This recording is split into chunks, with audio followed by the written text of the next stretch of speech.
Isinumite na ng Samahang Basketball ng Pilipinas ang 12-man roster ng Gilas Pilipinas para sa 2023 Asian Games. Kung sino-sino ang bumubuo rito, ating kilalanin sa ulat ni Rafael Bandayrel.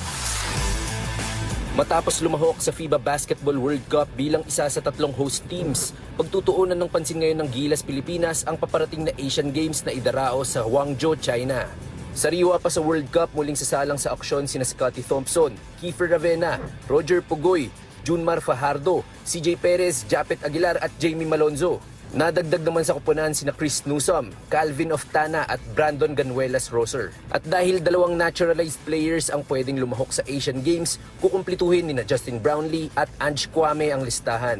Sa isang statement na ipinamahagi sa mga miyembro ng media, ika ni Philippine Olympic Committee President Abraham Bambol Tolentino, ito na ang opisyal na lineup ng Gilas at anumang pagbabago rito ay kailangan ng iapela sa Guangzhou Asian Games Organizing Committee.